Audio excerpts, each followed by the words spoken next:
those are my observations from Super Wild Card Weekend, man. So let's get into our divisional round preview, man. We're gonna start off with the first game of Divisional Weekend, which will be Saturday afternoon, 4:30 p.m. Eastern Time, 1:30 over here on the West Coast, man. It will be Patrick Mahomes and the one-seeded Kansas City Chiefs hosting Trevor Lawrence and the Jacksonville Jaguars, man. The way Jacksonville got hit, man. I picked the Chargers last week on the show to win that game, and I looked like I was going to be right for majority of that damn game. They took a 27-point lead. Trevor looked god awful in the first half. Threw first picks in just the threw 4 picks in just the first fucking quarter, man. 3 of those going to Asante Samuel Jr. But then the momentum shifted, and I think everybody who watches football, no matter how much the Chargers were up, nobody turned the game off because we all know the Chargers have epic collapses, and we just kind of felt like that could possibly on the way. And the part of the game why I knew that the Chargers fucked up was when they allowed that touchdown right before the half. They gave the Jaguars a little momentum heading into the halftime and had them feel good about themselves, especially with getting the ball back in the second half. And you just really saw just everything they did. Defense tightened up. They really were able to shut down Justin Herbert and Austin Eckler and everything they were going to do over there. But Trevor Lawrence woke up in the second half, threw for 4 touchdowns, rallied his team, won with a field goal, and now they're going to play the best quarterback in football, Mr. Patrick Mahomes. Patrick Mahomes is trying to go to, I think he's been to the AFC Championship game every year of his career. I'm like 99.99%. I didn't check that, but I'm pretty sure he's been in every. Matter of fact, I think, he has. He's been in every AFC Championship game since he's been starting in 2018. 2018 was against the eventual champion New England Patriots. 2019, I think it was the Tennessee Titans, if I'm not mistaken.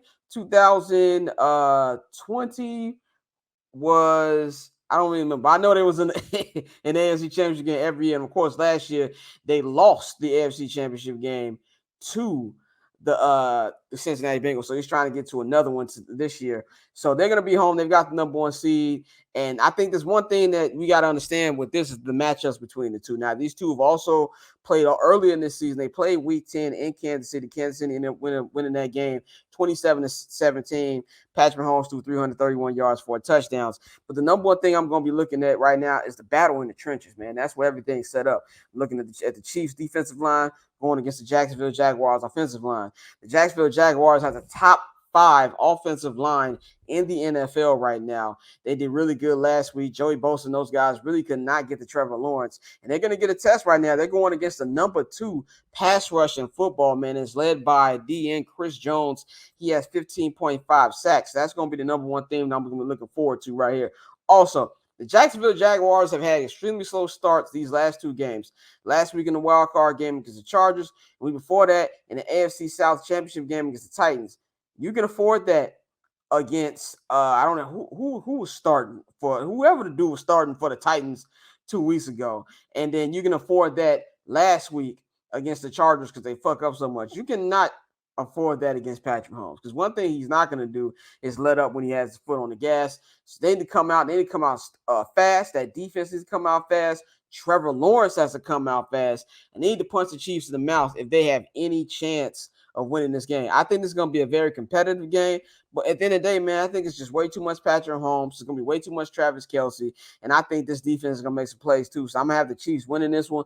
34-21 is my final score for this Saturday, and they will move on to the AFC Championship game. And it depends who. If it's the Bills, it will be at Mercedes-Benz Stadium in Atlanta, Georgia, since it's got to be on a neutral site for both those. But if it is the Cincinnati Bengals, they'll be hosting that at the crib at Arrowhead in Kansas City, man. So let's get into the nightcap on Saturday. This one I'm excited for, man. We've got 3 NFC East teams still remaining in the playoffs. Who thought that was going to happen coming to the season? I damn sure didn't think that was going to happen. I really wasn't high on anybody in this damn division coming into the offseason. As good as the Eagles, as great as the Eagles have been, this is something you got to give to Nick Sirianni, give to Jalen Hurts, just how incredible he's been. Give it to Howie Roseman for bringing in A.J. Brown from Tennessee.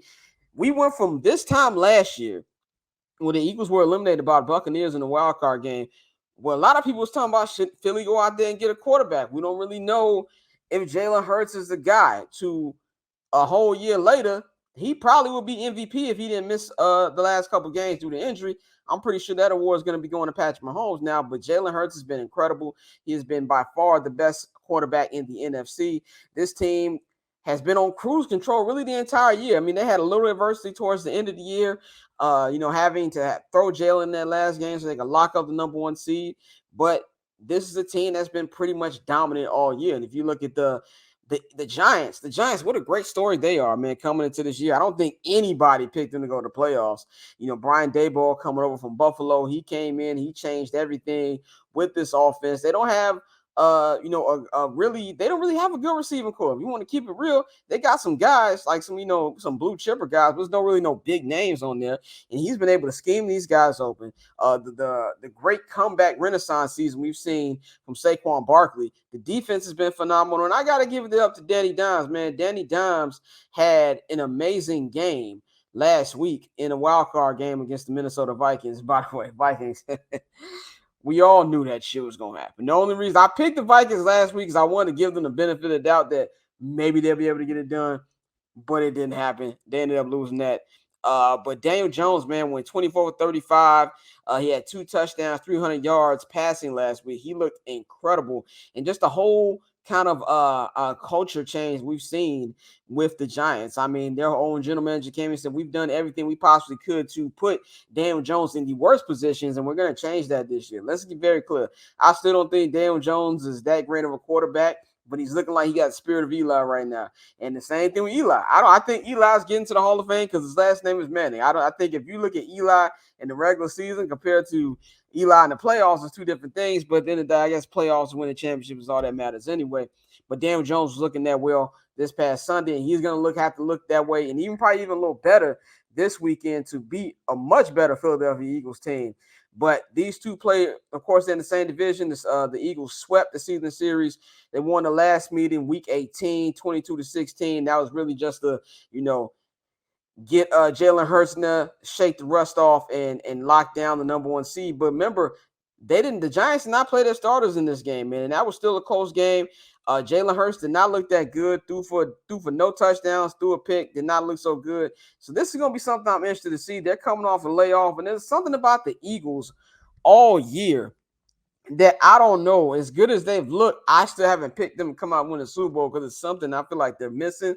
I just don't know what it is. But you can also go all the way back to week 14. We'll just straight up shellacking 48-22.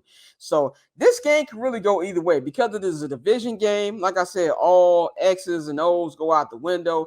It's about who wants it more, who's not going to fuck up. And we saw that last week too with the Bills and Dolphins. That's a division game that went down to the wire. Ravens, Bengals went down to the wire, and we're seeing that. I think we're going to see that again this week. And you got 2 very passionate fan bases, but I think the Eagles will come out on top. I think this will be decided by a field goal. They'll win this one 27-24, and they will host the NFC Championship game next Sunday in Lincoln Financial Field.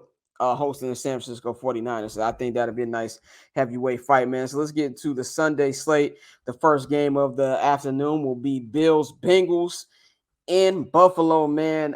This one, I've been on the fence about this for the last couple of days. I really don't know which way to go with this because, like I just said earlier, I have not been impressed by the Buffalo Bills, but I was not impressed by the Bengals last week either. I was not impressed that Lamar Huntley goal line fumble, which led to a touchdown, was the difference between that. It looked like they were going to come over there and take the lead. That was the difference between that, and we really didn't see Joe Burrow look as good as he looked before. Jamar Chase had a touchdown, but I feel like the defense did a really, really good job of slowing that remarkable Bengals offense down. Now, the Bengals in a tough position because we have how many times we've seen a loser of the Super Bowl actually get to the Super Bowl. But this is something where I feel like it's really going to be about, who turns the ball over the least, man, because both teams on big winning streaks right now. The Bengals coming to this one a 9-game win streak. The Bills coming to this one to an 8-game win streak. This is a game where they cannot afford any type of crazy Brett Favre-like Josh Allen turnovers. Now the big problem for the Bengals is their left tackle's officially out now. He's out for the regular season. Now they have two people on their offensive line that missing. That's going to be coming big for that Bills pass rush. I'm concerned about that. I think this one's good. I think all of these games this week, for the most part, are going to go down to the wire. But I'm going to pick the Bills. I'm not confident in this pick whatsoever. I'm actually kind of scared about this pick because I just not like how they look, but I'm not a quitter, and I've stayed on the Bills bandwagon all season. I'm gonna stay on it. I'm gonna have the Bills win this one in a very close game. They'll win by a touchdown, 34-27, man. And in the final game of the weekend will be Niners Cowboys in San Francisco. This one, man, this is one of the best rivalries in the history of the NFL. These two teams have met, and this will be their 8th time meeting the playoffs in franchise histories. They met 3 times in a row in the 70s. They met 3 times in a row in the 90s, which is one I remember. When the Steve Young versus Troy Aikman and the triplets, and Jerry Rice, Dion playing for both teams during that time. That was real fun. And this is now the second year in a row that these two teams have met up in the playoffs. And of course, last year, these two met up in the divisional round as well, with the Niners with the upset beating the Cowboys at home. And who can we all forget about the clock running out on Dak on that final drive. But this one is going to be a very competitive game, just like last year. I don't think this is going to come down to the last drive like last year. I think this Niners team is much better than the one we saw last year. But coming into this game, the Cowboys have coming off their first road playoff win in 30 years. First time since the 1993 championship team, Dallas Cowboys. Dak was phenomenal against Tampa Bay. He threw for 305 yards, 4 touchdowns last week. I don't know if that was just because Dak was great or just how bad the fucking Buccaneers secondary was last week, because that secondary, that defense in general was just not good for the Buccaneers last weekend. So now the Cowboys, I feel like, I'm not going to say that the monkeys officially off their back, but they got to be feeling good about themselves. I will go in there. Of course, naturally, the pressure everybody's going to say is on the Cowboys because they're the Cowboys and, they're quote-unquote America's team, and everybody loves to see them lose. But I think the pressure's more on the Niners, because I feel like if you're the Cowboys, you kind of feel like you feel a little good now. Dak won his first career playoff game. Mike McCarthy's won his first playoff game as a coach of the Cowboys, and I think they're going to feel a little loose coming into this game, whereas on the other side, the Niners, man, they're trying to get back to the Super Bowl. Would have went to the Super Bowl. This could be their 3rd Super Bowl in a row if they win. If they didn't drop that interception in the NFC Championship game last year against the Rams. So I really feel like they're towards the part in their run where it's like it's either going to happen now or it's not going to happen. So I feel like a lot of the pressure is mainly on the Niners. Having said that, they're at the crib. They have the better team, and if there's any game where we're gonna see the difference right now, this is a game that Dak really has to step up and outplay Brock Purdy, because that's the only way they're going to win. But I'm gonna take the Niners by 10, 31-21, and they'll get a first class trip to Philadelphia next week for the NFC Championship game, man. So that is all my NFL talk.